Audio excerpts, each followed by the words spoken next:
Senadora Rosana López León, bienvenida a La Ventana. Muchas gracias, gracias por la oportunidad que me da y sobre todo me encanta el nombre. De Yo verdad, qué creo bueno. que es un nombre de oportunidades y de retos. Yo creo Así que sí. que te felicito. Gracias, gracias, gracias. Senadora, usted es una política diferente. Eh, a pesar de que viene del poder ejecutivo, no proviene de las estructuras partidistas.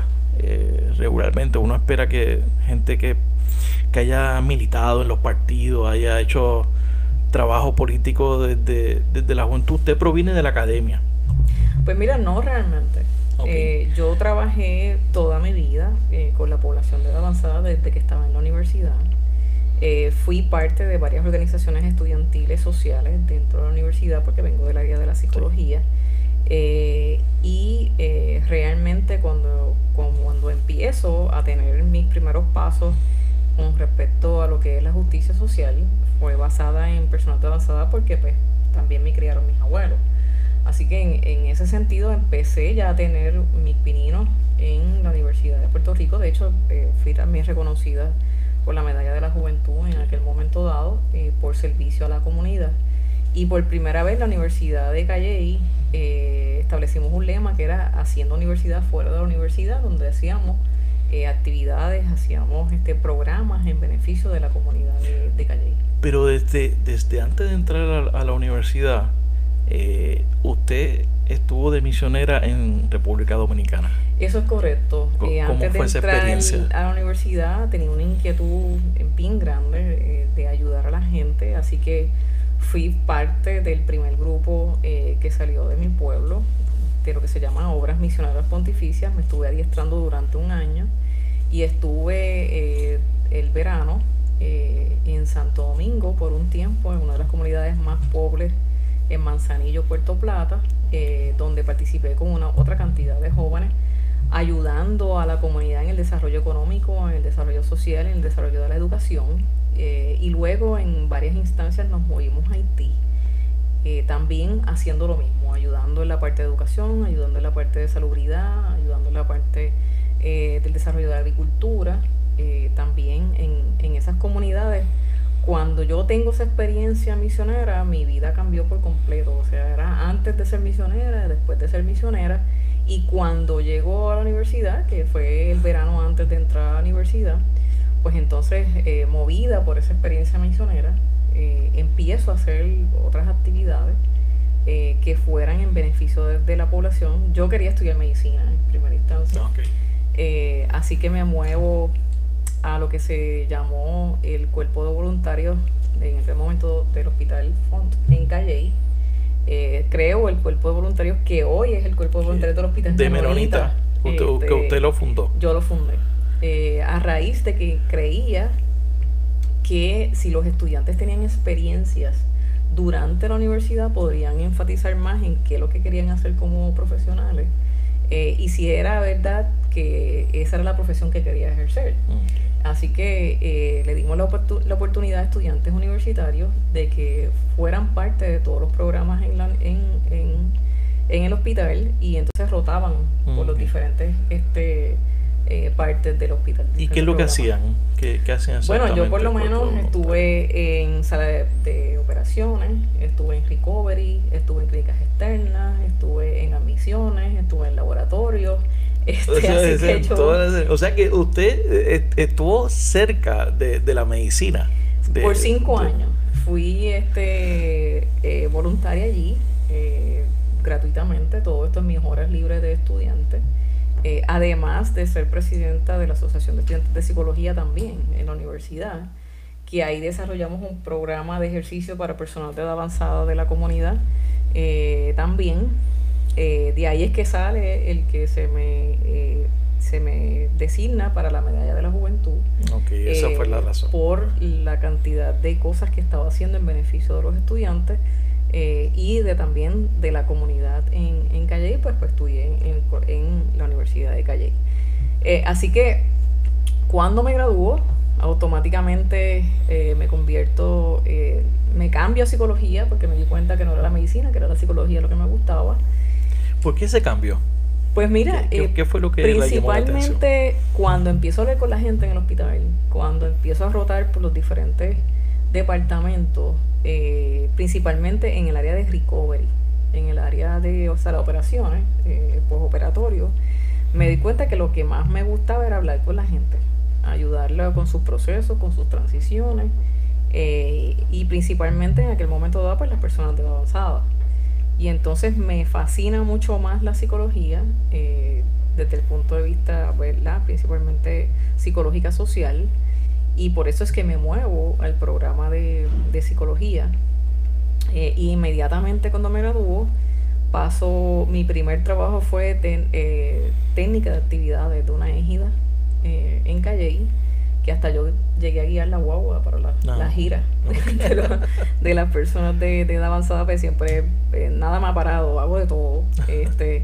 Y pues ahí luego trabajo en lo que era la Oficina para Asuntos de la Vejez, también, que después fui procuradora de la misma oficina, pero pues la puerta queda el mundo. Y ahí me di cuenta que quería hacer más estudios graduados, y entonces me dan una beca en la Universidad de Virginia. Sin embargo, antes de entrar a la Universidad de Virginia a hacer mi maestría, yo era la primera latina puertorriqueña en esa universidad haciendo un programa de maestría en gerontología. Me certifico como ayudante de enfermera en Rochester, New York, y trabajaba cuidando y asistiendo a enfermeras para personas enfermas en sus casas, en el hogar. Y así pues, como vengo de una familia tan grande, mi papá no me podía pagar mis estudios, así que empiezo también a ayudarme económicamente para poder pagar mis estudios. Trabajando como ayudante de enfermera. Como ayudante de enfermera. Ya en Virginia. Estuve en Rochester. Luego en Virginia empiezo mis estudios de maestría. Ahí ya me muevo, no a seguir mi trabajo de asistente de enfermera, sino me muevo al área de la investigación.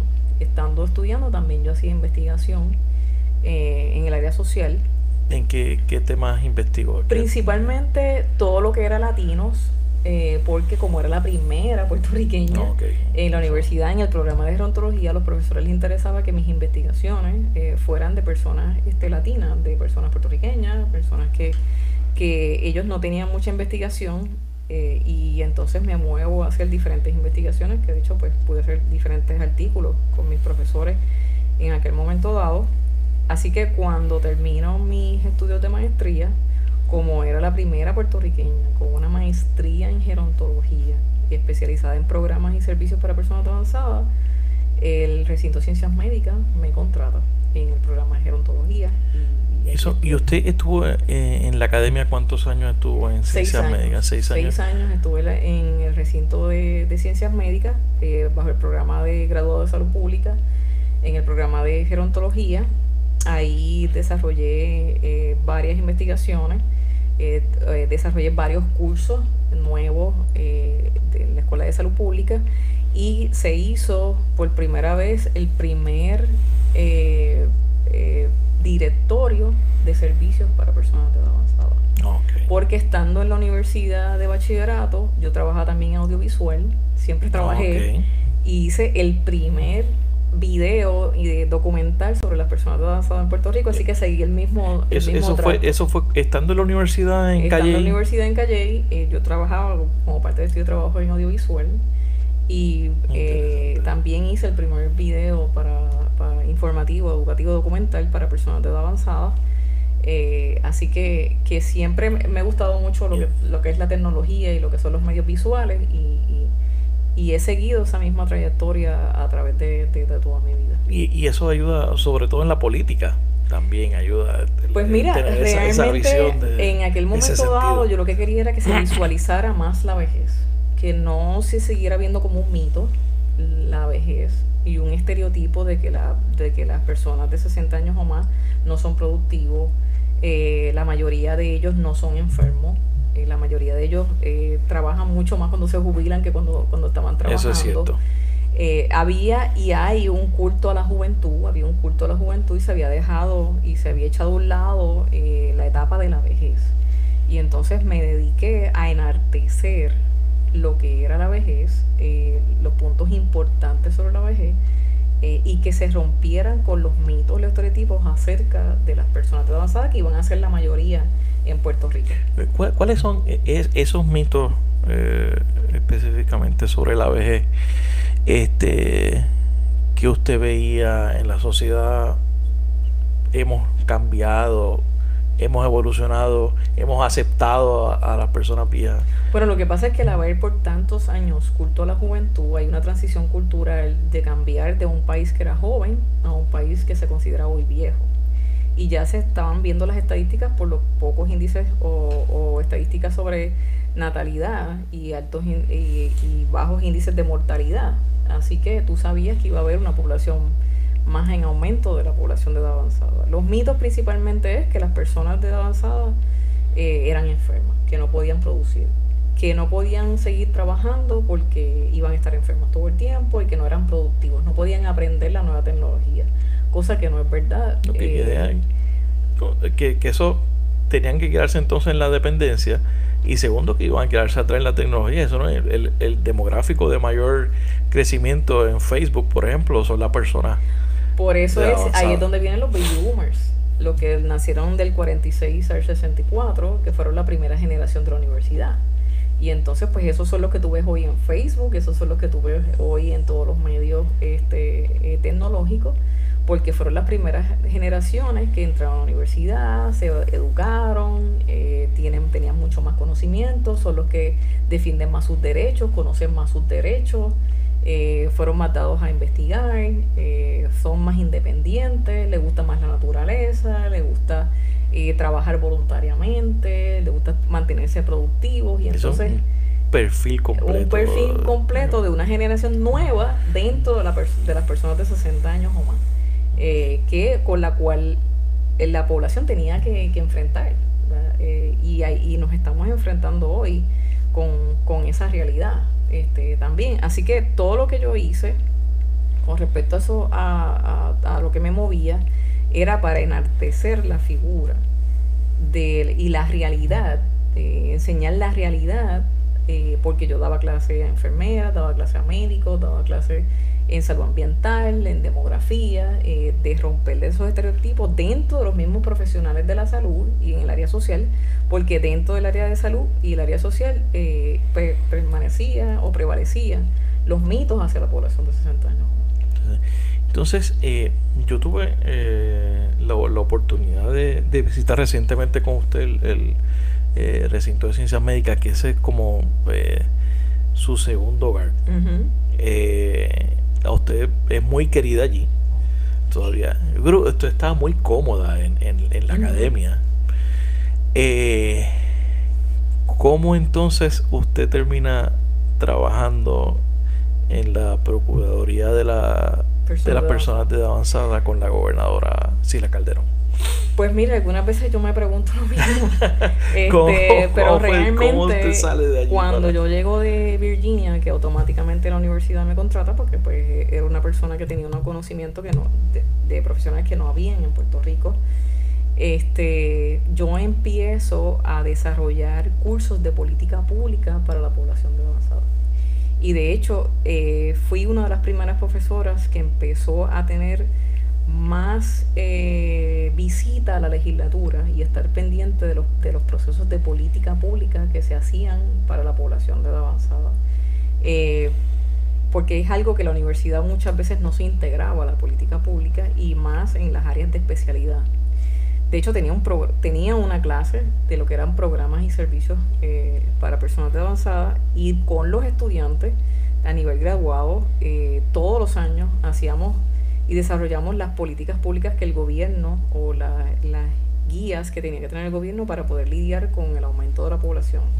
Así que yo todos los días practicaba según lo que estaba viendo en las políticas públicas, según lo que se radicaba, según lo que salía en el periódico, según las cosas que veíamos de las nuevas investigaciones, qué era lo que se tenía que hacer con las personas de edad avanzada. Y le tocaba venir a la legislatura. Y me tocaba venir a la legislatura en varias instancias, porque pues eso no es algo que usualmente hacían los profesores en aquel momento. Yo rompí también esa parte de ese estereotipo y empiezo a participar, porque si tú tenías un conocimiento, tú lo tenías que compartir con quienes estaban haciendo política pública en aquel momento. Y fíjate que en la Escuela de Salud Pública no éramos solamente los de demografía o de gerontología.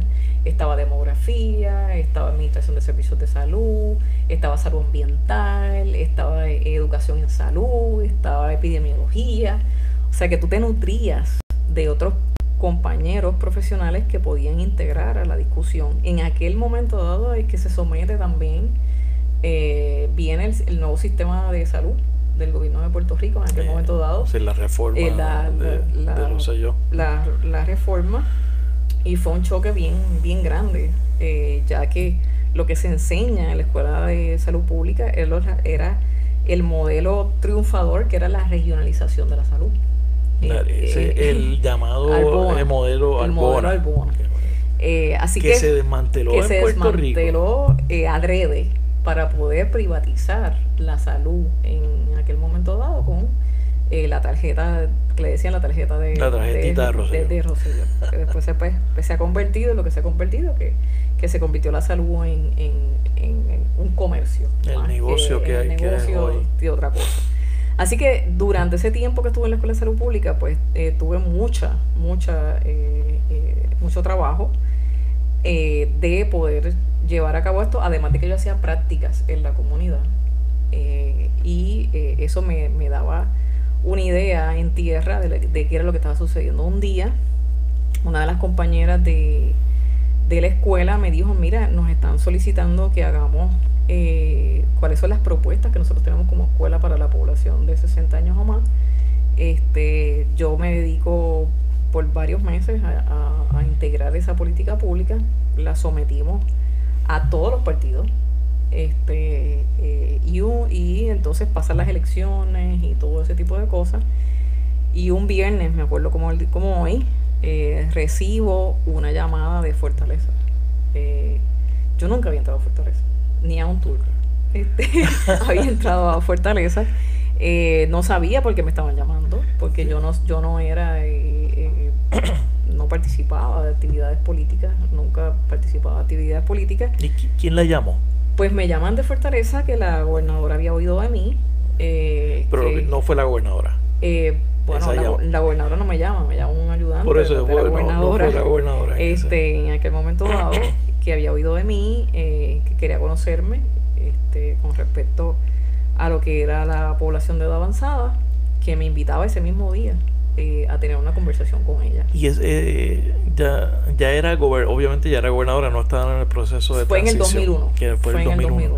¿Qué usted pensó cuando recibió esa llamada, cuando usted enganchó el teléfono? Bueno, en primer lugar te tengo que decir que me puse media nerviosa, porque yo decía, ¿por qué yo habré hecho?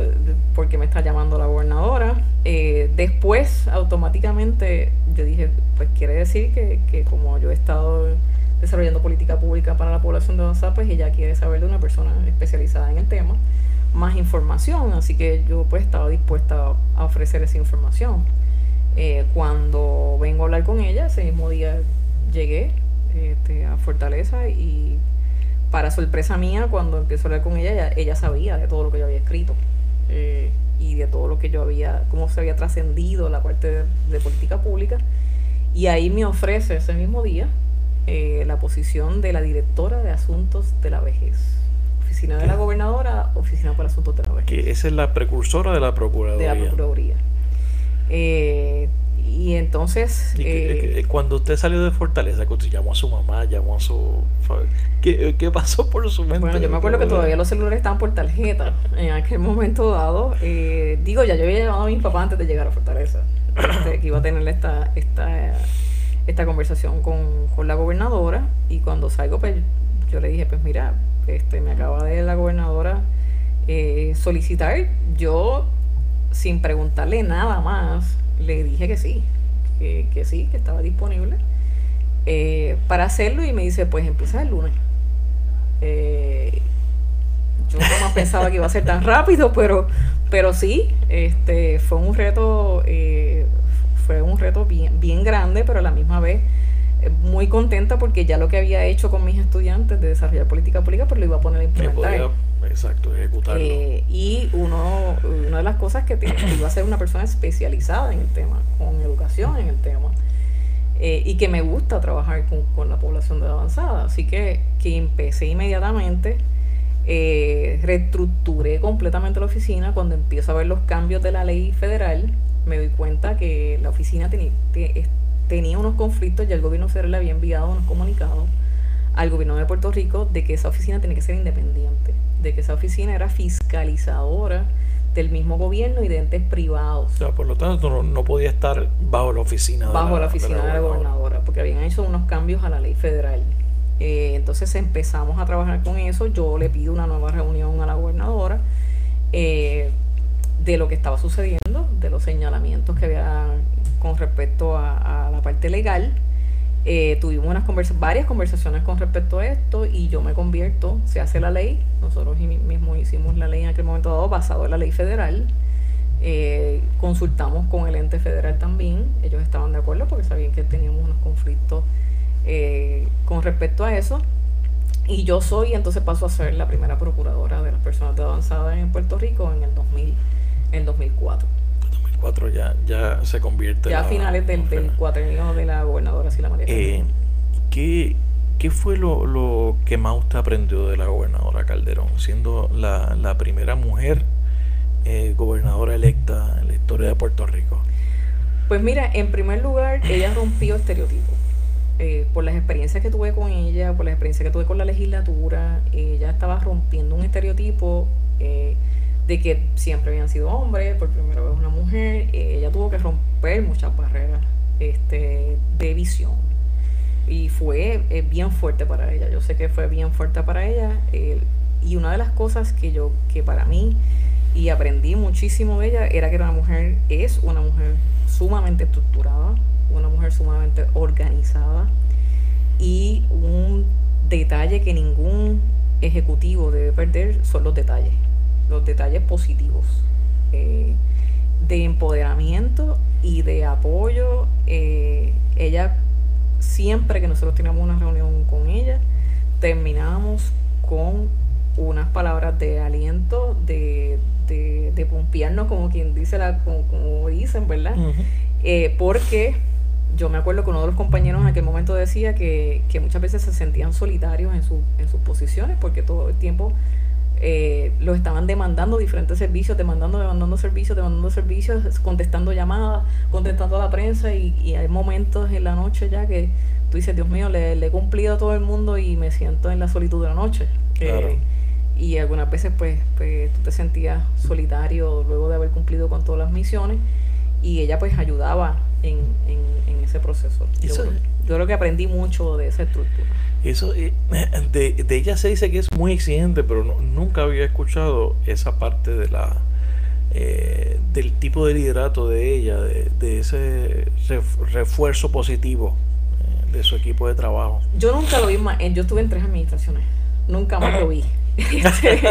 Nunca más lo vi. Era una persona que trabajaba por su plan estratégico. Ella le daba seguimiento, como una persona sumamente estructurada. Había un plan, de verdad. Había un plan. Y si tú llegas a ver el plan del siglo XXI, que era como se llamaba, yo creo que ha sido el plan de gobierno más riguroso, en primer lugar, pero con muchos retos y muchas metas. Yo creo que sumamente arriesgado en aquel momento dado, y ella lo sometió y cumplió la mayoría de ese programa de gobierno. Y eso era parte de nuestras reuniones constantes, porque había una comunicación directa con cada uno de nosotros, aún con la cantidad de agencias que habían, directa de ella con nosotros.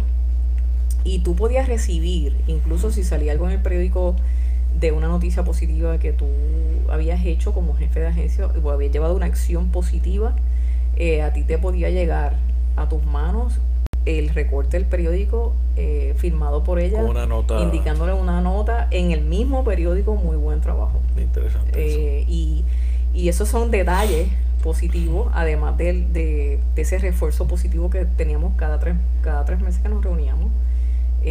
Teníamos que preparar informes antes de llegar a esa reunión, los cuales ella se leía y nos preguntaba. Sí. En las reuniones. Bien, yo recuerdo, era bien detallado. La primera vez que yo trabajé en una campaña de la gobernación fue la de la gobernadora Calderón. Yo estaba obviamente como un intern en el área de research. Y los briefs que se preparaban eran bien detallados. Y ella lo leía todo. O sea, es una mente. Yo lo leo todo. Eso es algo de lo cual lo heredó de ahí. Lo heredé y siempre fue así. O sea, yo lo leo todo, no solamente ahora, desde que era procuradora, yo siempre lo leí todo, pues por mi experiencia y por mi educación en el área administrativa. Adopté muchas cosas de ella, porque no es lo mismo la teoría que la acción, y ella tenía una experiencia administrativa en el gobierno bastante en ese momento, y en la empresa privada también. Así que fue bien interesante. A mí nunca me preocupó su rigurosidad, porque después que tú cumplieras con tu trabajo y tus funciones, hay algo bien importante en todo esto, y era que te escuchaba tu punto. No era yo lo sé todo, sino que también tú estás aquí porque tú tienes un expertise y tú tienes que aportar aquí. Que había un espacio y el grupo ejecutivo de gabinete nos conocíamos y compartíamos completamente los trabajos, de forma que se integraran y no se duplicaran esfuerzos. Eso era bien importante. Todavía al día de hoy muchos nos hablamos y compartimos muchas de las cosas, porque se desarrolló ese bonding entre nosotros. De hecho, de ese gabinete nunca tuviste una situación de fraude o de malversación o de nada. O sea, fue un gabinete sumamente reconocido. Víctor Rivera, César Miranda, César Rey, Víctor, también en corrección, sí. En educación, probablemente el último gran gabinete. En salud tenemos a Rullán, o sea, había un gabinete de mucha experiencia. No es lo que vemos en otras administraciones, incluso en esta, que es demasiada gente que no tiene experiencia. Y eso es un problema. No, en ese gabinete había de todo, había un balance, y ese balance creaba la inteligencia completa. Así que eso lo aprendí grandemente, y estuve en la Procuraduría por 11 a convertirla en una de las oficinas más importantes de Puerto Rico, no siendo un departamento, donde se manejaba. Yo empecé con $10 millones y a través de la ejecutiva que hicimos allí terminamos con casi $38 millones. Wow. En la Procuraduría. Y no solamente eso, y la gente recuerda todavía su trabajo a estas alturas. Después ya son 6-7 años fuera de la Procuraduría. Usted sale en el 2011. 28 de junio a las 11:20 de la mañana. 28 bajo la gobernación de Luis Fortuño. ¿Cómo fue ese proceso? Yo sé que fueron unos meses bien duros, un año casi, de lucha entre Fortaleza y su oficina. ¿Cómo fue ese proceso? Bueno, en primer lugar, yo empecé a participar de las reuniones, tratando de ponerme a disposición del trabajo que estaba llevando a cabo. De hecho, anteriormente a eso, yo había tenido otra administración, que era del gobernador Aníbal Acevedo Vilá. Claro, pero esta es la primera de un partido contrario. Y durante ese proceso, pues ya yo venía con la trayectoria de que yo había demandado al gobierno anteriormente, cuando hubo el paro del gobierno. En el 2006. En el 2006, así que luego cuando viene Fortuño, yo me pongo de la disposición. Mi función era defender a la población de avanzada, poner a disposición mis conocimientos y mi experiencia. Automáticamente se me cerraron las puertas, me sacaron de los consejos, me sacaron pues porque no querían integrarme a ese proceso de política pública. Cuando yo empiezo a tener encontronazos que iban en detrimento de la población, y que yo no iba a de ninguna manera poner en un segundo lugar a la población para la cual yo me había juramentado, y a la cual yo me servía y le servía principalmente, perdón. Así que cuando empezamos a tener los problemas de que no se le daba prioridad a la población de avanzada, el Departamento de la Familia no estaba llevando a cabo sus funciones, mi labor también era fiscalizar las leyes que se llevaran a cabo, varios de los departamentos no estaban llevando a cabo las leyes a las cuales se les había designado unas funciones. Empieza esta situación de la Ley 7, también, que iban a despedir empleados. Empezamos a tener una serie de problemas, porque pues mi función era defender. Un rol de fiscalización. De fiscalización y de política pública en la población. Así que empieza esta lucha terrible, que para mí fue terrible, porque entonces tuve que dejar de hacer cosas que para mí eran importantes para la población de avanzada, para ponerme a luchar contra un gobierno totalmente insensible, un gobierno que no tenía como prioridad a la población de edad avanzada bajo ningún concepto, por las acciones que tú estabas viendo todos los días, con evidencia, porque no era sin evidencia, yo siempre he trabajado con evidencia. Empiezo a llevar a tribunales a diferentes agencias, principalmente el Departamento de la Familia, de que no atendían a la población, de que había mucha gente en condiciones infrahumanas. Empezaron, por otra parte, a cuando un empleado, cuando yo tenía disposiciones dentro de la oficina, me congelaban las plazas siendo pagadas con fondos federales, con la intención de estrangular el trabajo que se estaba haciendo allí. Empezamos a tener ataques cibernéticos desde OGP con virus a nuestros sistemas de computadora, a nuestro servidor. Eso yo no lo había escuchado, pero desde OGP, ataques cibernéticos a la oficina. Para poder entrar al servidor, detuvimos. Nos peticionaron en momentos dados los passwords del servidor, cosa que yo no podía hacer, porque yo manejaba un montón de millones de dólares y eso estaba bajo mi nombre, no estaba bajo el nombre del gobernador. Empezaron muchas persecuciones, incluso a mí me persiguieron en mi carro de noche, a mí me amenazaron de muerte en varias instancias, amenazaron con utilizar mi firma para autorizar documentos. Fue una batalla todos los días. Todos los días se inventaban algo. Todos los días se inventaban algo. Lo único, pues, que ellos no sabían que mientras más hacían este tipo de acciones, más fuerza yo tenía. Así que si querían lograr intimidarme, estaban causando lo contrario. Y como yo conocía tanto la ley federal, tenía excelente comunicación con el gobierno federal. El gobierno federal me había reconocido muchísimas veces porque se habían perdido muchísimos fondos federales anteriormente y habíamos recuperado la confianza del gobierno federal al punto de casi triplicar los fondos en la Procuraduría de las Personas Avanzadas con el equipo extraordinario que tenía. Tenía casi 400 empleados que hacían el trabajo algunas veces más que departamentos completos, que no se veía el mismo efecto. Se hicieron muchas cosas nuevas, muchos programas para la población de edad avanzada, muchas leyes nuevas para la población de edad avanzada, y logramos lo que no se había logrado hace años, que por primera vez los viejos se manifestaran al frente del Capitolio. Aquello fue una manifestación de casi 4,000 personas. Nunca ha pasado en la política pública de nuestro país. El país no estaba acostumbrado a que las personas de avanzada protestaran. Y eso que es algo muy común en otros países. En otros países. De las pensiones. Así que ahí rompimos un primer estereotipo. ¿Y esa protesta fue por qué? Esa protesta fue cuando empezaron a querer eliminar la Procuraduría de las Personas de edad avanzada. Cuando empezaron a desarrollar política pública a la Procuraduría de Personas Avanzadas, y por ende iba a tener unas repercusiones en las áreas sociales que iban a impactar a más de 800,000 personas de 60 años o más. Estábamos hablando de comidas en el hogar, de enfermería, de transportación, de actividades, de medicamentos, muchas cosas que estaban en juego. Así que hicimos esta primera manifestación.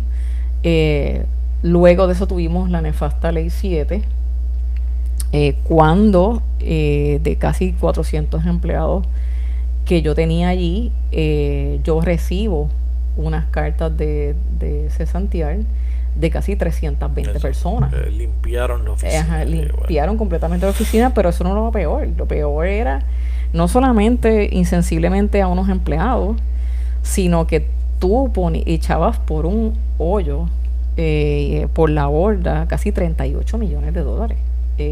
No se había consultado el gobierno federal, no se había hecho un plan nuevo, no se había hecho nada, no se había ni comunicado con el gobierno federal, por tener una diferencia. Todo eso nosotros sacamos a la luz pública porque nosotros tenemos comunicación directa con el gobierno federal todos los días. El Fortaleza desconocía y desconoce hoy todavía la ley federal hacia la población de edad avanzada. Así que yo dije que no las iba a firmar, punto, porque eso iba a poner en juego la vida de muchas personas de edad avanzada, y de allí fue que salió el titular rebelde, la procuradora de las personas de edad avanzada en aquel momento dado. Y hasta el 28 de junio del 2011. Bueno, antes de eso ganamos fuimos el pleito legal, fuimos al circuito de Boston. Primero fuimos aquí fue sin perjuicio, fuimos al Tribunal Federal aquí en Puerto Rico.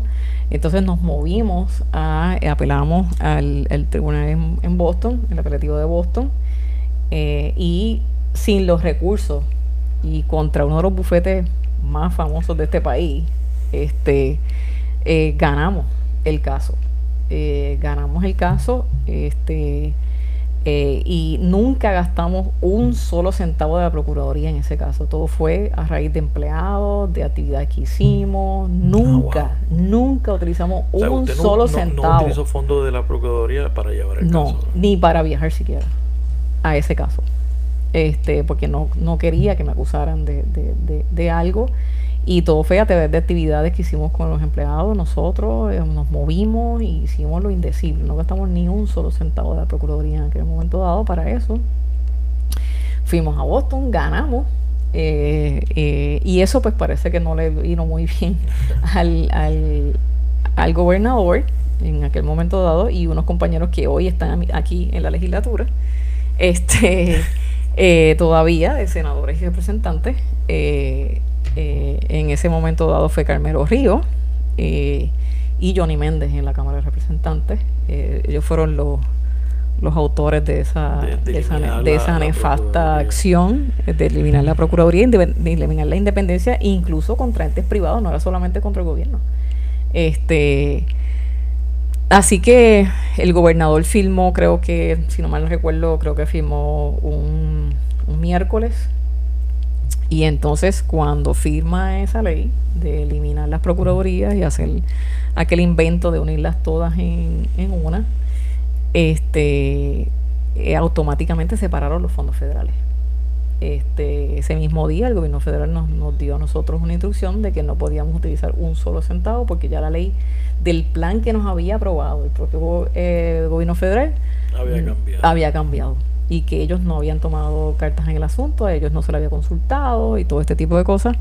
Yo le envié cartas a todos los alcaldes que recibían fondos de la Procuraduría, y tuve que enviar cartas al tribunal porque teníamos muchos casos en el tribunal corriendo, porque entonces si no podemos entrar en desacato y vistas administrativas, o sea, se congeló todo automáticamente.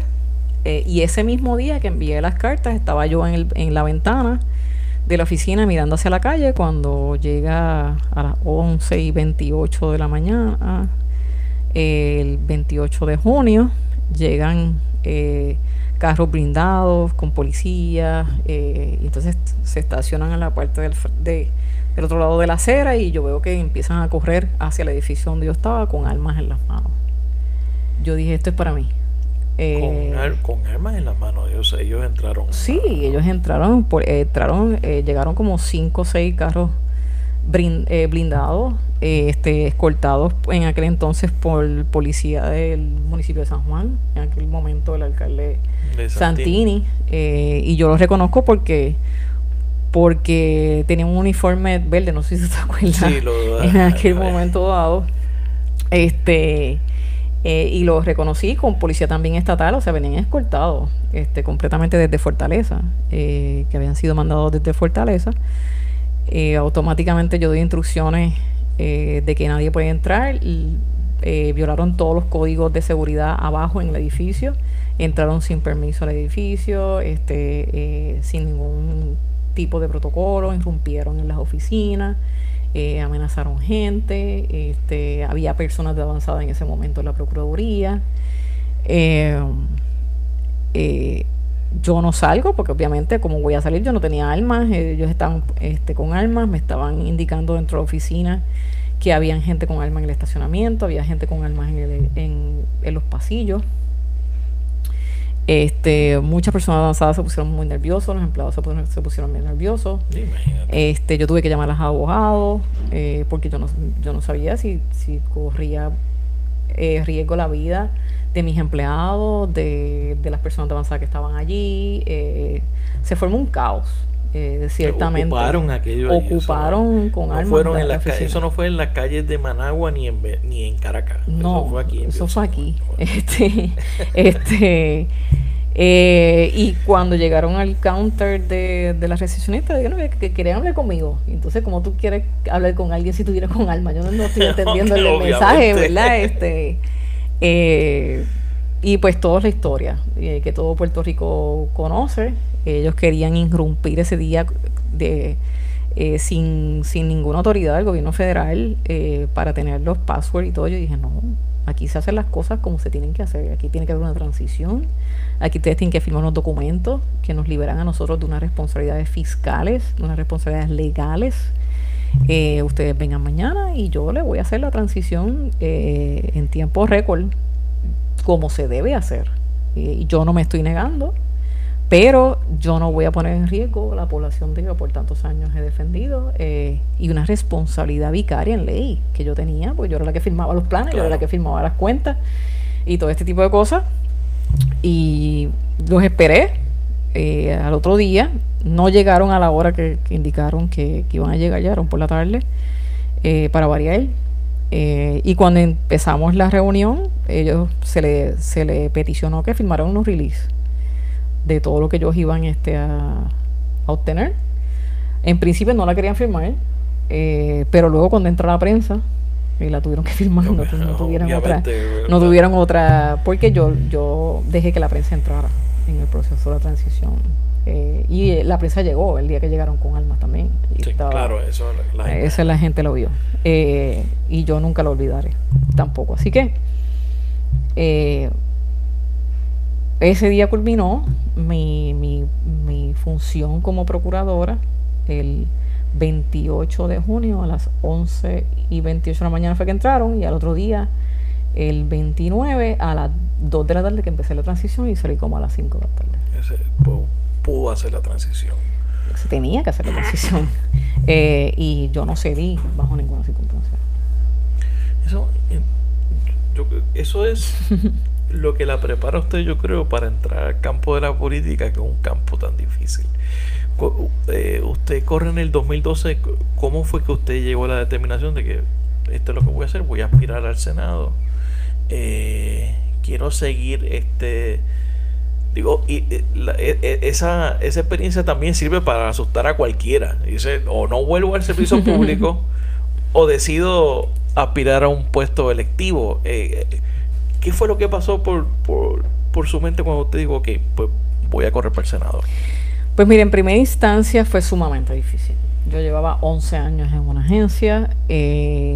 Yo vivía día a día lo que vivía, que era el amor que siempre he vivido por la población de 60 años o más. Esa oficina se transformó por completo. Se puso en la mira a la población de 60 años o más. Fueron años de mucho trabajo. En primer lugar, pues busqué mi espacio para pensar qué quería hacer, cómo lo quería hacer. Sin embargo, al fin y al cabo me di cuenta que no podíamos dejarle espacios, aunque yo nunca había estado en la política, aunque nunca había ido a una caravana, aunque nunca había ido a una actividad política. Yo sentí que lo que se vislumbraba por parte de ese gobierno era una total insensibilidad, una total desvinculación de la población de edad avanzada, que es lo mismo que estamos viendo hoy. Y sobre todo todo lo que se había hecho, echarlo por la borda. Ahí es que yo decido entrar al campo político, el cual, en un sentido, una de las cosas que yo he permanecido haciendo es que, al no tener la influencia de tantos años antes, yo vengo con la visión, y todavía sostengo la visión, de que teníamos que ser gente diferente en la política, de que somos gente diferente en la política, haciendo lo que nuestros valores y nuestra forma de pensar nos indican, y cuáles son las mejores formas de defender a la población. Uno, crear un espacio que no lo llenara otro que no representa a los ciudadanos en nuestro país, porque esto no es cuestión solamente de ganar, esto es cuestión de prevalecer para que otros que vienen a hacer mal al país también no entren, quien sea. Y pues mi función fue principalmente en eso. Fue una campaña fuerte, porque yo estaba sin trabajo, fue un proceso bien difícil también, emocional y económicamente, aunque yo no me ganaba mucho en la Procuraduría, pero dejé de ganar cero. Claro. Y la persecución no fue más allá del 28 de junio. Cada vez que yo iba a algún sitio a solicitar dinero, casualmente aparecía que de momento no me podían dar trabajo, porque alguien había llamado, porque alguien se había enterado. O sea, me empezaron a cerrar todas las puertas habidas y por haber, para estrangularme completamente en ese proceso. Así que no fue solamente hasta el 28 de junio. O sea, yo seguí teniendo ese tipo de situaciones, y eso me apoderó mucho más, me molestó mucho más. Así que cuando yo entro a la política, entro con coraje. Hay coraje detrás de hay coraje de querer hacer daño a una población que está totalmente en unas condiciones que no se le tomaba en consideración. El nivel de insensibilidad crasa, y que se pretendiera callar la voz, yo no lo iba a permitir. Yo no iba a ser parte de eso. Sí, yo creo que eso le dio a usted una fuerza, una independencia de criterio, que la ha ejercido bajo el Partido Popular y obviamente bajo la administración del Partido Nuevo Progresista. Usted el cuatrienio pasado luchó en contra de medidas similares a las que se iban a tomar en cuanto a las pensiones de los servidores públicos. Usted le votó en contra a las medidas, usted le hizo frente a las propuestas de privatización de la Autoridad de Energía Eléctrica, a educación. 4 años después estamos viendo lo mismo, el mismo proceso. ¿Qué le dice eso a usted del estado de la política en Puerto Rico en cuanto a las cosas que se están impulsando, algunas por la Junta de Control Fiscal, otras desde la legislatura? Mira, en primer lugar, una de las cosas que yo siempre digo es que quienes entremos a la legislatura tenemos que estar bien conscientes de la responsabilidad que tenemos. Aquí no es solamente apretar un botón y votar porque otro me lo diga. Tú tienes una responsabilidad de leer, tú tienes una responsabilidad de buscar información, tú tienes una responsabilidad de hablar con la gente, de tener el oído en tierra, de visitar los municipios. Yo tengo una política de visitar por lo menos 2 pueblos semanales, y eso siempre ha sido así. No es de ahora, porque es como único, tú también te puedes poner en constante oído en tierra de las necesidades que hay. Y tú tienes una responsabilidad. No importa si tú estás en mayoría o estás en minoría, y a mí me tocaron legislaciones muy importantes como presidenta de la Comisión de Derechos Civiles, Participación Ciudadana y Economía Social, todo lo que fue trata humana, todo lo que yo soy la autora del bullying. Se me aprobaron más de 40 proyectos que son leyes hoy. Se sometieron más de 100 medidas legislativas, siendo una de las legisladoras con más proyectos aprobados y firmados por el señor gobernador en el cuatrienio pasado. En este proyecto, lo que llevamos de cuatrienio ahora, más de 50 medidas que he radicado, y hasta el gobernador me me ha firmado dos. Tengo 2 leyes de esta administración, pero lo que te quiero decir es que en ese sentido la gente tenemos que estar bien conscientes de quiénes elegimos.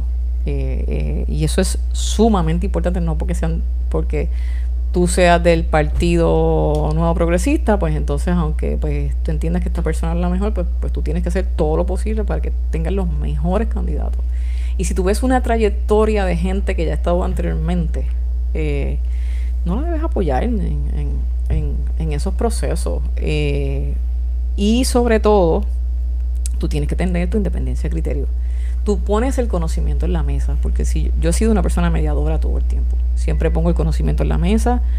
No me gustan los bochinches, no me gustan las peleas. Yo creo que con eso lo que hacemos es perder el tiempo y perder energía. Vamos a lo que tenemos que hacer y ya. Y siempre me pongo en la disposición de quien sea, de la mayoría, de la minoría. En este momento me respeta muchísimo por el tema de la vejez, aunque entiendo que se puede hacer mucho más de medidas que se han radicado, que no se ha hecho hasta este momento. Pero yo creo que la legislatura tiene que tener unos rumbos nuevos, unos rumbos de cómo trabajar, de cómo garantizar que sus miembros hagan el trabajo que tienen que hacer. Distritalmente, por acumulación, como sea, pero que también si tienen un conocimiento, lo pongan encima de la mesa para trabajar en equipo. Yo creo mucho en el trabajo en equipo. Fue algo que disfruté muchísimo en la administración de Sila María Calderón, trabajar en equipo, y eso rindió muchísimos logros en aquel momento dado que hoy prevalecen, y eso es lo que la gente quiere, que dejemos de pelear y que nos pongamos a trabajar en unión. Lo que pasa es que siempre hay una cosa política que es más para las gradas que la realidad. Y nosotros los puertorriqueños también tenemos una responsabilidad de no hacer caso a todo lo que diga la prensa, que nos manipulen como en nuestra visión o nuestra forma de pensar, claro, ¿verdad?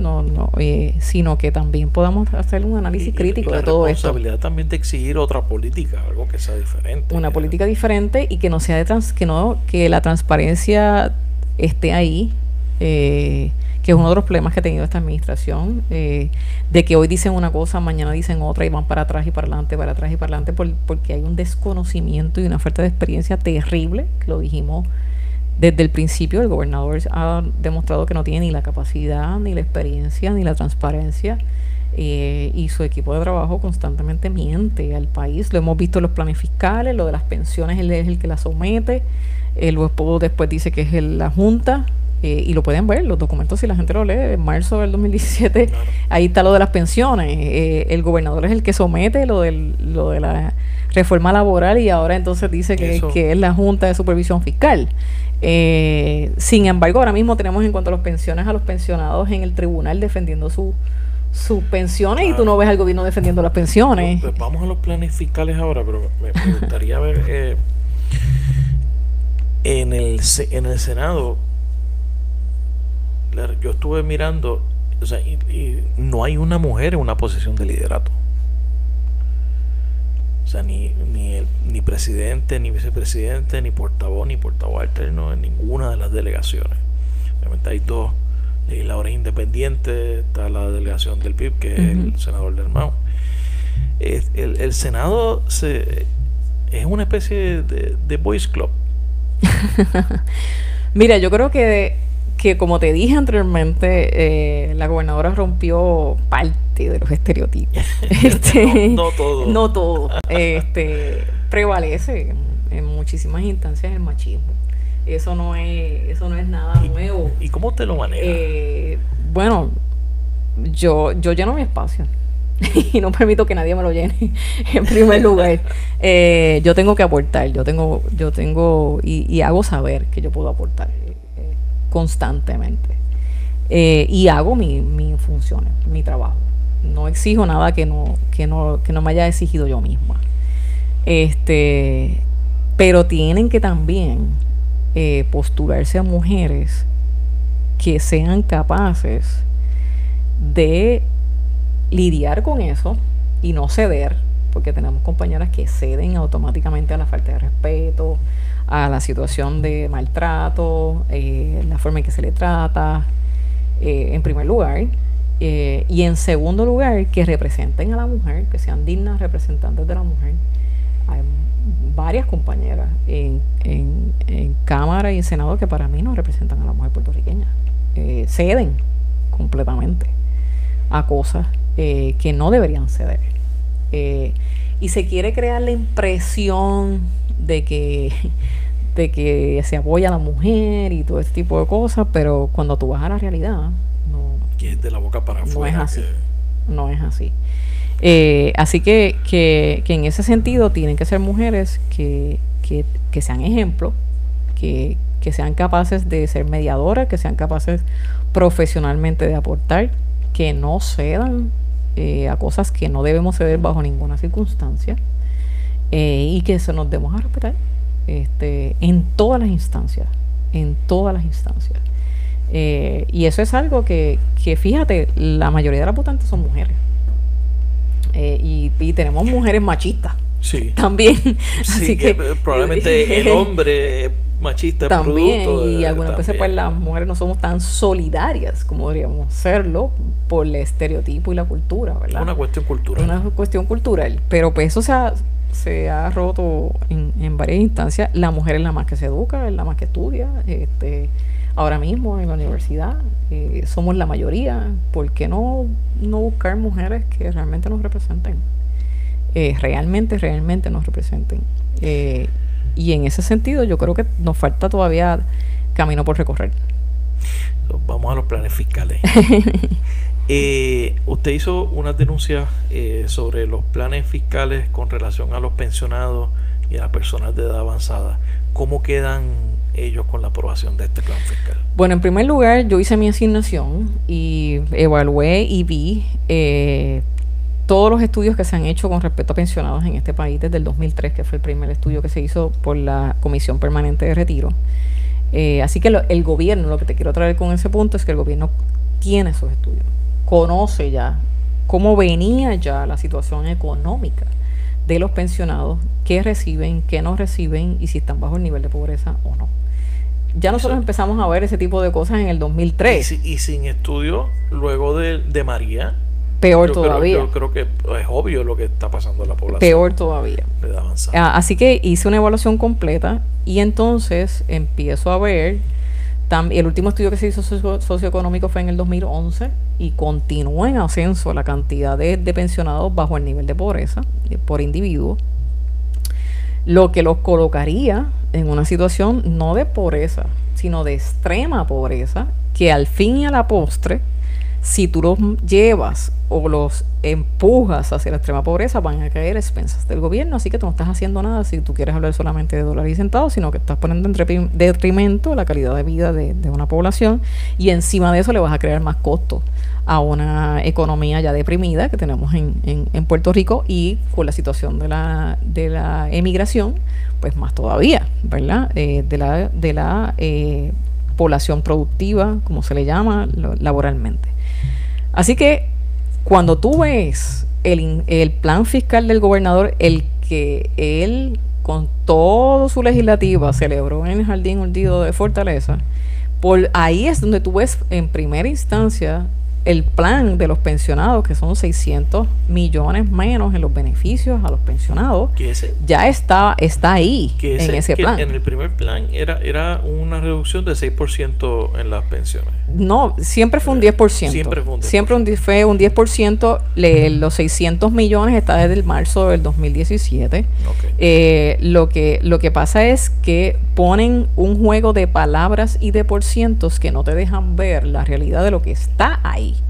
Cuando ya tú ves un memorando de entendimiento de la Junta de Supervisión Fiscal de agosto, tú te das cuenta que era lo que habían puesto en el informe de marzo el gobernador, el cual celebró y el cual estuvo de acuerdo con ello. Y entonces ahí dice que el 25% de los pensionados, que hoy son 133.368, para serte específica por los reportes de auditorías hechas al 2015, que están en el mismo plan fiscal, lo citan en el mismo plan fiscal, dice que el 25% no se le eliminará el 10%. Así que si tú no van a tener una reducción un 25, pues el 75 sí la tendrá. Exacto. Sí la tendrá, que empezará desde un 5 hasta un 25. No es 10. Exacto. Es hasta un 25. El 10, ellos dicen el 10, obviamente lo utilizan como que es el promedio de la... Bueno, no sé quién le sacó el promedio, pero o si saben que es un promedio. Pero en este caso, hay gente que va a empezar quitándole unos $53, pero hay gente que va a llegar hasta $500, que le van a hacer una reducción. Wow. Lo que pasa es que para hacerle esa reducción, están tomando en consideración lo que recibe la persona de pensión estatal y lo que recibe el Seguro Social. Ambos tú los aportaste como pensionado. Pero, ¿qué pasa? Que esa persona no solamente se le elimina eso de su cheque, hay unos descuentos que se le hacen a ese cheque. Por lo tanto, la mayoría de esos pensionados sí cualifican para la reducción porque solamente se le está contando lo que reciben bruto, ¿verdad? En total, de pensión y de seguro social, pero no se le toma en consideración a ver si iban a hacer la reducción o no, los descuentos que le hacen. Así que por eso es que la mayoría de la gente va a caer en extrema pobreza. Porque cuando tú le haces esos descuentos, tú te das cuenta que se quedan en 700, en 800 pesos. No son 1,000, como hemos oído por ahí. Eso es lo que iba. El Carrión dice que ellos tiraron una línea en $1,200. $1,000. $1,000. Y entonces, pues que nadie va a estar debajo de los $1,000. Porque entonces, y obviamente eso evitaría que la gente caiga en los niveles de pobreza. O sea, eso es cierto lo que... Bueno, no es cierto, porque no es cierto. O sea, si tienen $999, o sea, $1, la diferencia... Pero la cosa es que no es $1. No hacer nada. No es que tampoco la diferencia es $1 de 999. O sea, la mayoría van a quedar entre $500 a $800. Que esa es la indigencia total. Que esa es la indigencia total. Eso se da en medicina. Bueno, según los mismos estudios, tienen una proyección de descuento, un promedio de $100. En medicina tienen pagando adicional a lo que el gobierno le paga del seguro de salud, casi $200. Y por otro lado, si están pagando préstamos de AELA o de otros descuentos que le están haciendo, pues va a ser mucho menor. Eso sin decirte agua, luz, renta, los gastos básicos que puede tener y servicios de salud, que tampoco se los paga el sistema. Así que eso te trae unos agravantes terribles para la población. Primero porque los vas a poner en desventaja, la calidad de vida va a ser pésima, los hijos que cuidan sus padres va a ser también una situación difícil ante ya la situación difícil que tenemos en nuestro país. Por otro lado, tenemos muchos hijos que se han ido de Puerto Rico y han dejado a sus padres aquí, que eso también tiene otros agravantes. Y por otro lado, tú vas a parar la economía, porque eso se ha aportado a la economía, las pensiones. También, y entonces después tú ves a Carrión decir que los bonistas van sobre el pago de los bonistas va sobre el pago de las pensiones. Pues claro, porque este gobierno eliminó el fideicomiso donde estaban los sistemas de retiro, y si los hubieran mantenido ahí y hubieran pagado como ellos dicen que están pagando las pensiones, tú los ponías menos vulnerables de ponerlos en una deuda de pote del Fondo Federal, del Fondo General, y ahí los pones más propensos a que los bonistas cobren su dinero. Por eso es que ahora mismo los pensionados, la organización de los pensionados está en el Tribunal Federal, que ciertamente Carrión no es el que va a decidir, ni la Junta tampoco. La que va a decidir en todo esto es la jueza Swain, Taylor Swain, en el Tribunal Federal, que yo espero tome en consideración la realidad económica de los pensionados de este país, porque si ella está ahí para resolver o ayudar la situación económica de Puerto Rico y lo que podamos lidiar, la alternativa no es llevar a la extrema pobreza a una población que también aporta a la economía de alguna otra forma y va a terminar estando a expensas de un gobierno. Y entonces el tema, yo sé, un tema que le interesa mucho también, el de la universidad. Como yo creo que usted ha tratado un análisis sobre cómo quedan los estudiantes. Eso es correcto. Cómo queda la universidad luego de este plan fiscal, especialmente los estudiantes. Pues mira, yo sometí una resolución de la pobreza en los estudiantes universitarios. después de casi más de un año, ayer fue que solicitaron unas ponencias acerca de la misma, pero eso a mí no me paró, así que yo empecé a buscar documentos, empecé a buscar compañeros del área de la economía, el área de la demografía, también de recinto de ciencias médicas, que siempre se han puesto en disposición, y hicimos un estudio de cuál era la situación de los estudiantes universitarios. Llegamos a la conclusión, porque también se vio los estudiantes de escuelas privadas, de universidades privadas, que ciertamente le va a sobrar menos de beca a los estudiantes cuando ya hoy tenemos casos que no le da, y por otro lado van a coger, si se quedan en la universidad, que eso es un detalle importante, si se quedan en la universidad, se quedan en Puerto Rico, o se quedan en Puerto Rico, van a coger más préstamos, más cantidad de dinero en préstamos estudiantiles. Vas a salir con una deuda mayor. Pues entonces tú te vas a salir con una deuda mayor en bachillerato, que usualmente tú entras de alguna instancia en préstamos ya en doctorado o en maestría. Y eso, con la situación económica y de falta de empleo en nuestro país, pues lo pone mucho más difícil. O sea, tú, la persona sin haber empezado a trabajar, ya lo tienes en una situación, en un estado económico difícil, porque ya está endeudado completamente. Y las deudas son mayores en los estudiantes de escuelas de universidades privadas que en la Universidad de Puerto Rico. Pero si tú haces lo que el gobernador en su plan una vez más puso, o sugirió, o sometió, que es atemperarlo a los mismos créditos que tiene la universidad privada, pues entonces vas hacia el mismo bote de que vas a endeudar más a los estudiantes y vas a tenerlos en una pobreza que los vas a llevar o a irse de Puerto Rico, o a no estudiar, o a la situación de irse para otros países que no sea Estados Unidos, después que la universidad invirtió en ello, principalmente la Universidad del Estado. Hay muchos estudiantes en Santo Domingo, en México, en Costa Rica, en España, se han ido para otros sitios, en México, y también vas a tener otro problema, porque si tú eliminas cursos, currículos dentro de la universidad, el tipo de estudiante, la educación de ese estudiante de análisis crítico, de ser uno de los mejores estudiantes en el mundo, porque aquí vienen a buscar estudiantes de todo el mundo, incluso de los Estados Unidos, no va a ser el mismo. Y vamos a tener un estudiante de sumar y gestar, y de eso no se trata. De hecho, nuestros estudiantes siempre han sido reconocidos por el currículo que tienen, que es integral, que es de análisis crítico, que es más abarcador, no es va a hacer una función y se acabó, como si fueran autómatas. Están creando autómatas. Exactamente, lo que hacer. Eso es correcto. Y eso también, cuidado con eso, porque también hay gobiernos como que pretende manipular a la gente hasta lo último de las consecuencias.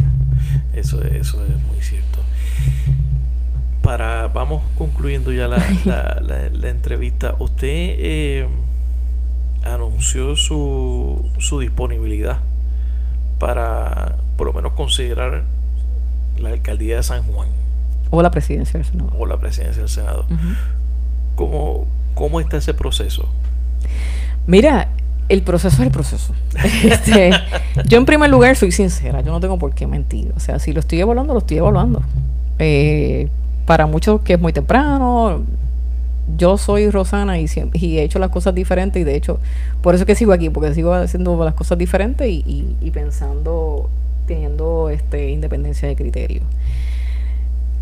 Puerto Rico es antes de María y después de María. Yo creo que la experiencia que yo tuve de visitar casi 26 pueblos después del huracán María me hizo más consciente de tener más fuerzas y evaluar dónde mejor yo podría hacer cambios o ayudar a hacer cambios para beneficio de mi país. Y yo creo que en primer lugar pensaba en la evaluación de la presidencia del Senado, porque yo creo que podemos hacer primero buscar unos candidatos que estén disponibles a aportar, que tengan unos conocimientos en diferentes áreas, que sean probados y que puedan tener unas experiencias diversas para poder aportar un equipo de trabajo y que sean acordes con lo que es el Partido Popular Democrático, que es la justicia social, que fue lo que me llevó a mí a ser hoy candidata bajo el Partido Popular Democrático y orgullosamente lo digo.